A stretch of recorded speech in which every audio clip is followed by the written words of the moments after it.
Ako, pag binigyan ito ng pagkakataon na tumakbo, kawawa po ito mga senator judges. Mag-isip kayo ng mabuti. Tama itong may paalala si Attorney Lorna Capunan sa mga senator judges. Makinig kayo, pag-aralan ninyo mabuti po ang inyong mga magiging desisyon. At stake ang inyong future, ang future ng ating bansa. At stake yung inyong political career, pati siguro buhay ninyo pagdating ng oras. Kasi tingnan ninyo, kahit na yung ating Pangulong Bongbong Marcos, yung First Lady, si Martin Romualdez, nagawa niyang pagbantaan. So kung yung mismo na highest official of the land, na kaya niyang ibuli, na kaya niyang pagbantaan, how much more kayo? Kaya mag-isip-isip kayo ng mga senator judge.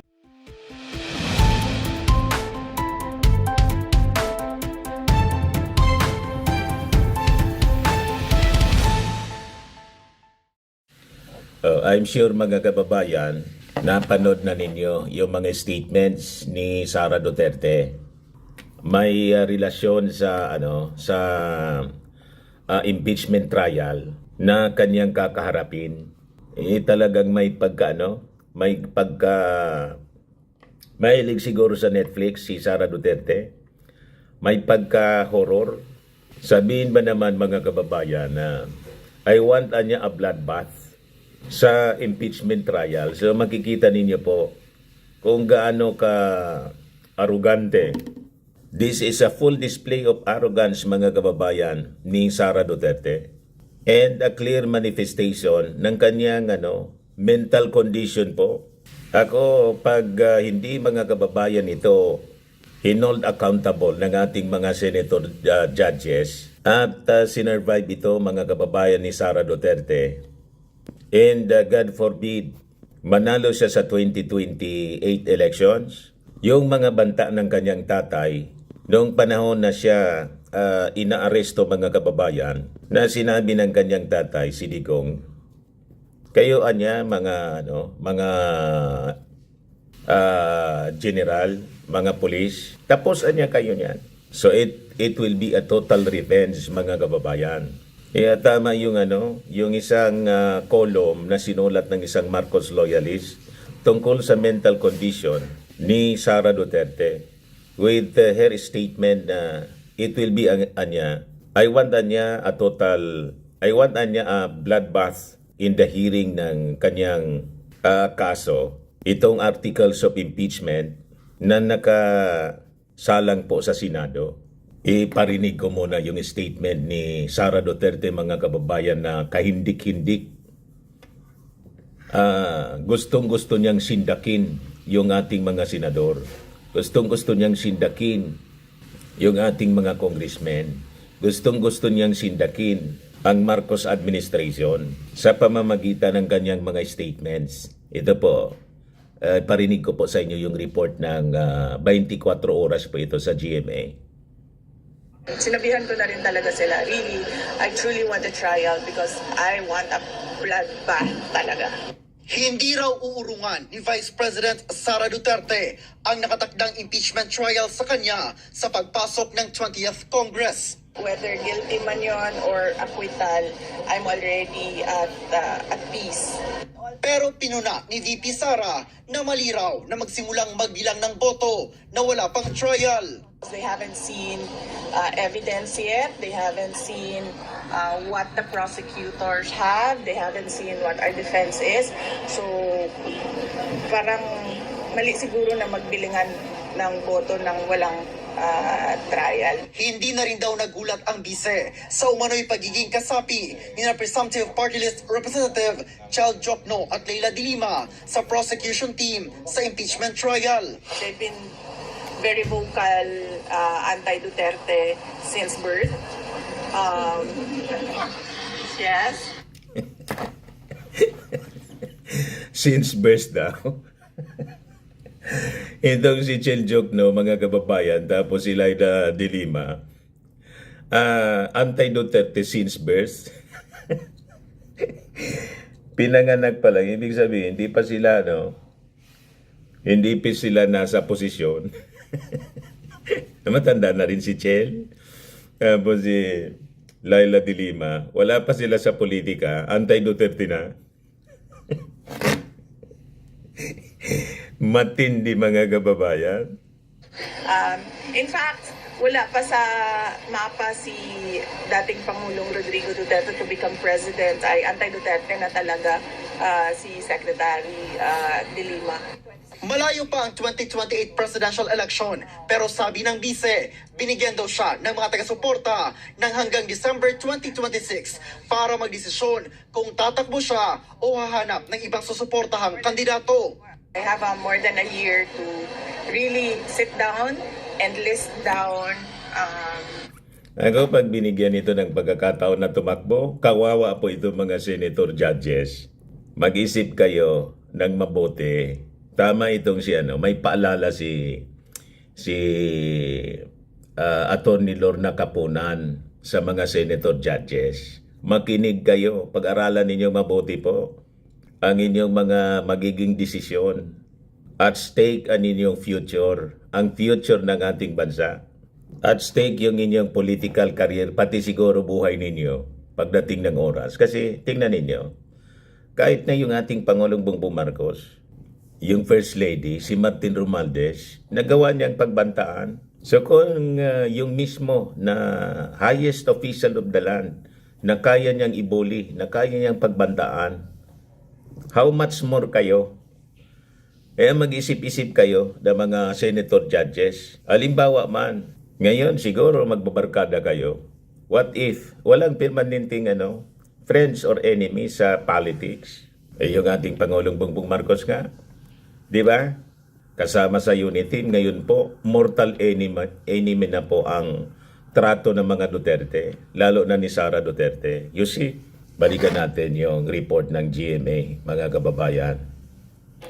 The pros and cons, as I did at 2021 with regard to running for president. Sa katatapos naman na eleksyon, proud daw ang bise sa mga senatorial candidate ng PDP Laban kahit hindi raw ito ang inasahan nilang resulta. Ngayong umaga, dumalo si VP Sara sa Thanksgiving Mass sa Carmelite Church sa Davao City matapos ang eleksyon 2025. Naroon din ang kapatid na si Davao City 1st District Representative Paulo Duterte at mga anak ni Kong Pulong na sina 2nd District Representative-elect Omar Duterte at 1st District Councilor-elect Rigo Duterte. Sabi ni VP Sara, nagkausap na umano sila ng amang si dating Pangulong Rodrigo Duterte hinggil sa resulta ng eleksyon, mga ginagawa sa impeachment at ukol sa ICC case ng ama. Ayon sa bise, tinatrabaho na umano ng mga abogado kung paano manunumpa ang dating Pangulo na nahalal na mayor ng Davao City. Para sa GMA Integrated News. So yun mga kababayan, ang kahindik-hindik na mga statements ni Sara Duterte. Gusto niya na talaga na kopyahin kung paano magsalita, paano manakot yung kanyang ama na si Digong nung presidente pa. So, sa tingin niya, yun ang effective na sistema at yun ang gusto ng ating mga mamamayang Filipino. Kaya minahal ng ating mga mamamayang Filipino si Digong, yung kanyang tatay. Kaya the same strategy, manindak mga kababayan. O ngayon, pakinggan natin yung interview mga kababayan ni Christian Esguerra kay Attorney Lorna Capunan. Kasi ito na yung mga topics ngayon after na tapos na yung ating midterm elections at nanalo. Yung ilang sa mga kandidato ni Sara Duterte. Kasi nagpaabot ng paalala itong si Attorney Lorna Capunan. And I think magandang mapakinggan po natin. At ang kanyang advice doon sa mga senator judges na dapat sana mga kababayan, kasi yung iba, sabi ni Attorney Lorna Capunan, hindi pa nagsisimula itong impeachment trial, may posisyon na. Tulad ni Bato, tulad ni Robin Padilla. Nasabi nga po ni Attorney Lorna Capunan, dapat sana hindi sila nagsasalita tulad ng advice ni Senate President Chis Escudero na i-avoid nila yung mga statements na ganyan. Kasi it could affect the credibility ng impeachment court. Di ba? Kaya ang suggestion sana, mga kababayan, ni Atty. Lorna Caponan, yung mga may posisyon na sa issue ng impeachment, dapat sana niya mag-inhibit na lang sila tulad ng sa court para hindi mabahiran po ng biases at yung credibility hindi maapektuhan ng korte mismo. In this case, yung impeachment court. Pakinggan natin yung interview ni Christian Esguera, mga kababayan, kay Atty. Lorna Caponan. Tama po siya. Paano po yun? Tama ka dyan, Christian. No? It might not necessarily apply. No? So, sa palagay ko, konsensya na lang yan. Make it a matter of their conscience. And if it is clear from the evidence that there is no other possibility but a conviction and they voted against the evidence or against what they saw, against the evidence of the prosecution or the lack of evidence of the defense. Hanggang ngayon, wala pang evidence ang defense na pinapakita, no? Or at least pinag-uusapan, except as we did in the last podcast with you, yung overconfidence ni VP Sara na Yun lang na daw ang maririnig natin. Wala mang ebidensyang pinipresent yung defense other than yung masyadong tiwala si Sara Duterte na malulusutan niya itong impeachment trial. podcast with you, yung overconfidence ni VP Sara na mananalo siya. Parang she's also prejudging. No? She's also, alam mo, Christian, yung sinasabi niya na walang pag-asa itong conviction niya is an insult. The senators, all the sitting senators, all the sitting judge senators should feel insulted. Ginagago sila. Sinasabi niya na walang individual judgment, na mauuto sila ng VP to vote for her acquittal. Parang Correct. this is not about VP anymore. Kaya dapat mag-isip kayo ng mga senador. Arap-arapan iniinsulto kayo ng vice presidente as if kaya-kaya kayo. You see? Madaling sabi, kinakamuti kayo ni Sara Duterte. Payag kayo sa ganon.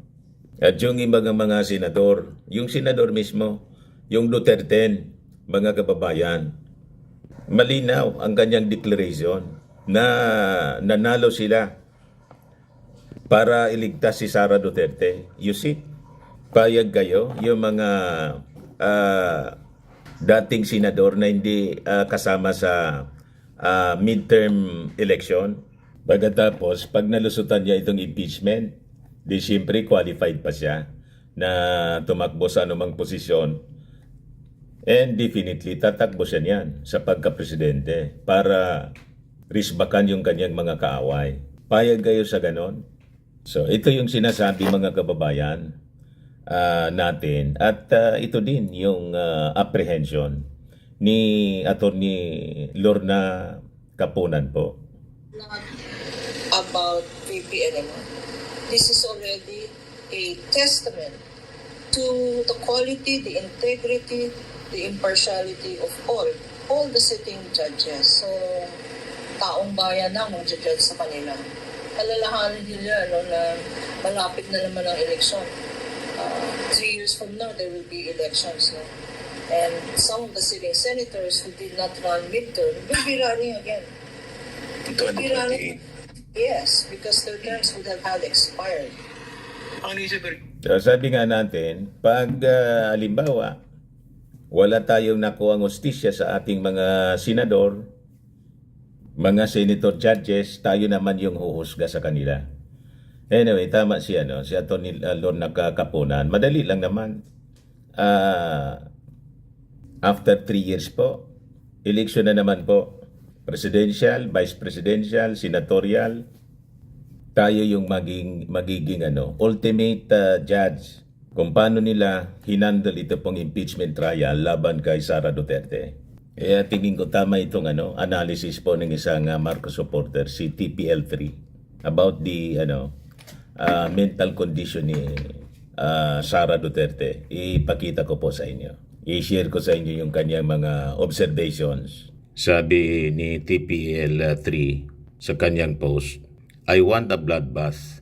What Sara Duterte's words reveal about her mind and the dangerous fantasies that fuel her politics. Sabi niya rito, when BP Sara said, I want a bloodbath about her upcoming impeachment trial at the Senate, she was not speaking metaphorically. She was declaring war, not just on her political enemies, but on the very framework of accountability in governance, that she delivered the line with the coolness of someone choosing between a latte is a testament to the true threat she poses to the presidency.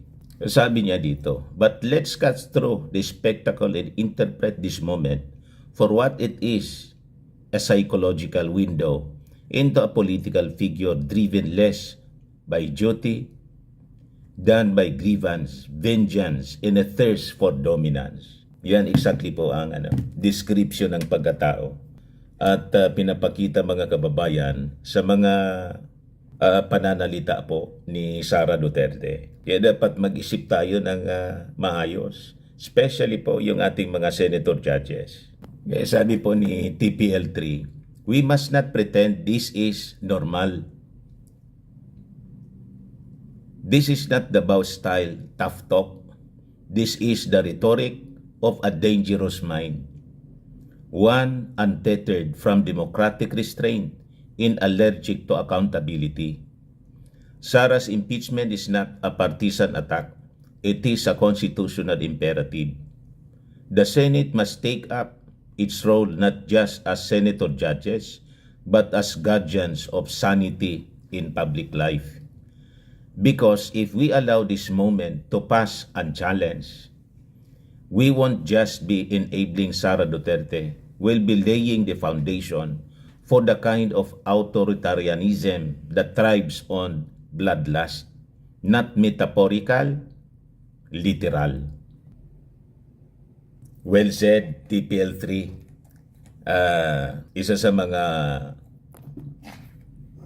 magagaling na vlogger, mga kababayan, na sumusuporta sa ginagawa ng ating Pangulong Bongbong Marcos para mapaunlad po ang bagong Pilipinas. So yan lang po ang short video natin. Ako po si Dante Maravillas. Bye-bye po. Ito naman po yung bago naming product na binibenta online. iGlow Serum Whitening po siya. Tingnan ninyo yung epekto sa aking anak na architect before and now. Yung mga inquiries po ninyo, dumiretso na lang kayo sa kanyang Facebook account, Riz Maravillas.